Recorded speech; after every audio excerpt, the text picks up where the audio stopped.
بيبدأ فيلمنا مع 3 أصحاب اسمهم جوردن وبن وتون.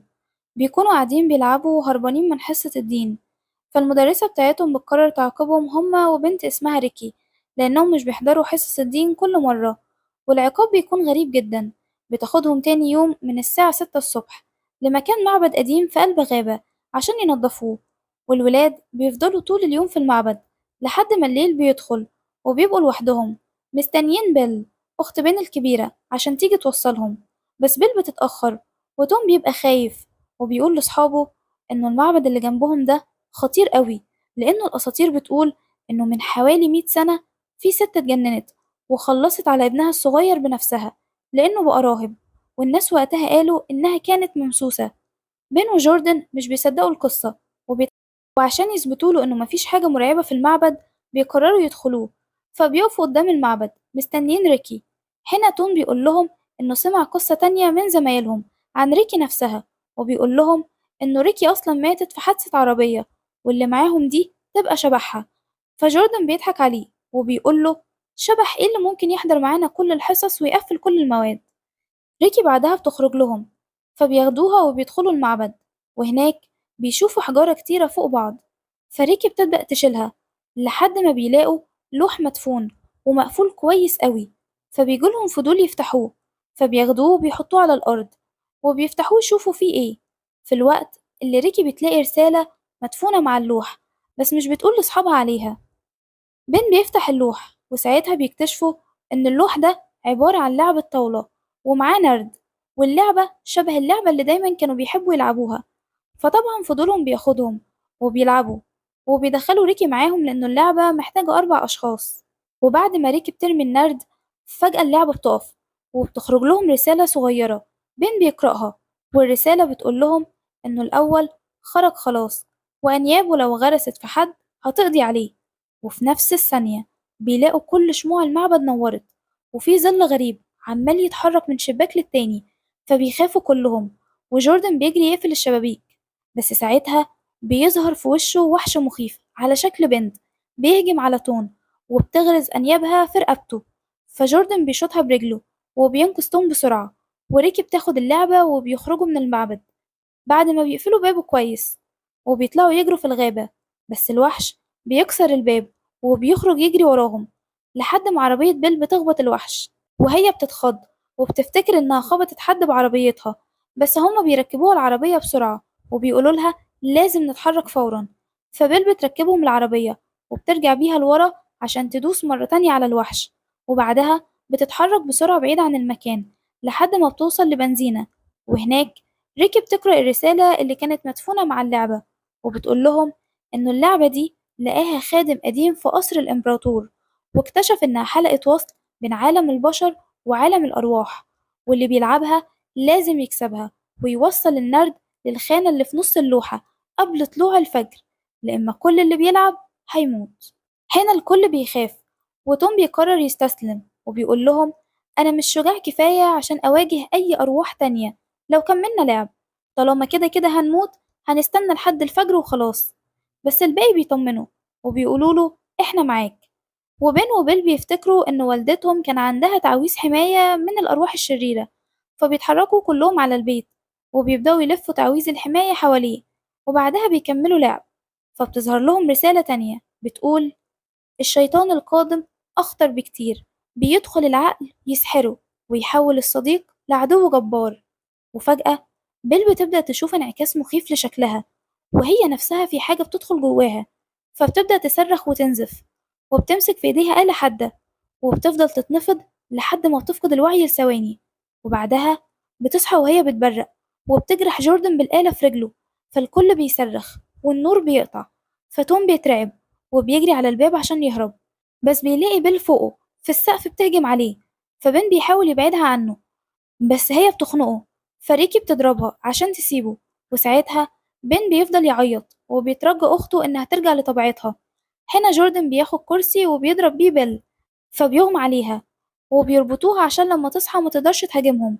وبيخرجوا كلهم برا البيت يكملوا لعب بعد ما قرروا يجمعوا كل الأسلحة اللي في البيت عشان يهاجموا بيها الأرواح. وبعد ما بيرجعوا يلعبوا بتظهر لهم رسالة جديدة بتقول إنهم لازم ياخدوا بالهم من الشجر. وفجأة بتظهر بوابة من النار في السما، بعدها بيلاقوا غصن شجرة طويل بيسحب ريكي، ومهما حاول بين يشدها ناحيته مش بيعرف. فبيروحوا كلهم جوه الغابة يهاجموا الروح اللي خدت ريكي، اللي بتكون متأيدة بأغصان كتيرة حواليها. بين بيستخدم منشار عشان يحاول يقطع الأغصان، بس مش بيعرف، والروح بتأيدهم كلهم ما عدا تون اللي بيجري. فالكل بيفتكره هرب، بس هو بيروح يجيب مسدس نار وبيبدأ يولع في أغصان الروح عشان تسيب صحابه. بس النار فجأة بتنطفي، والروح بتمسك جوردن وبتبقى خلاص هتقضي عليه. هنا وعلى آخر لحظة ريكي بتقف في وش الروح بكل شجاعة وبتولع المسدس من تاني، والروح بتجري ناحيتها فبتتحرق، وأخيرا بيخلصوا منها. بس ساعتها بقى بتظهر بيل مع ظابط اسمه باو وزميله، وبتقوله إن أخوها هربان من البيت بعد ما سرقها هو وصحابه. فباو بيبقى مستني بين وصحابه عشان يقبض عليهم، وعشان كده الأربعة بيستخبوا عند عربية بيل وبيتسحبوا بالراحة لحد ما بيركبوا العربية من وراهم، وبين بيتحرك بيها وبيعدي بالعربية ما بين أخته وباو اللي بيفضل يحذرهم ما يهربوش. في الوقت ده بيكون تون وجوردن لعبوا جولة كمان، فبتظهر رسالة جديدة ليهم تحذرهم إنه المرة دي الشياطين هتطير من فوقهم. وفجأة بوابة النار بتتفتح من تاني، وبيظهر منها شيطان بجناحات بيقف قدام عربيتهم وبيرمي عليهم فاس بيعدي من جنب راس ريكي بالظبط. فجوردن بيضرب عليه نار بمسدسه، والطلقة بتيجي في نص دماغه فبيخلصوا منه بسرعة. بس ساعتها العربية بتخرج عن مسارها وبتتقلب بيهم. هنا ريكي بتفتكر الحادثة اللي اتعرضت ليها مع أهلها من سنين وفقدتهم بسببها. بس الحمد لله الأربعة بيخرجوا من العربية من غير إصابات. بس وقتها بيلاقوا باو في وشهم بيقبض عليهم وبيرميهم في زنزانة. وطبعا هما بيبقوا متأكدين إنهم مهما قالوا الحقيقة محدش هيصدقهم، خصوصا إن باو مش بيحب جوردن خالص لأنه أخو جوردن مسجون، وجوردن نفسه اتورط من سنة في حادثة أصاب فيها زميله بالغلط. ومن ساعتها والكل فاكر إن جوردن بلطجي ومؤذي زي أخوه، بس الحقيقة غير خالص. جوردن لما بيقول ده لصحابه كلهم بيقولوله إنهم عارفينه كويس ومتأكدين إنه مستحيل يأذي حد عن قصد. وريكي بعدها بتصارحهم إنها كانت عارفة خطورة اللعبة من قبل ما يلعبوها، بس مرضتش تقولهم لأنه كان نفسها تجربها يمكن تقدر تشوف أرواح أهلها، لأنه من بعدهم وهي وحيدة جدا. فأصحابها بيطمنوها إنه خلاص من النهاردة مش هتبقى لوحدها تاني. في الوقت ده بتوصل بيل على القسم وبتاخد معاها بين بالغصب، وباو بيرجع صحاب بين للزنزانة من تاني. فبيبقوا خايفين لأنه لو فضلوا باقي اليوم محبوسين هيموتوا على الفجر. بس من حظهم بقى إن توم بيكون اتصرف وسرق النرد من باو، وكده كده هما مش محتاجين اللوحة نفسها في حاجة، هما هيرموا النرد واللعبة هتشتغل لوحدها بره.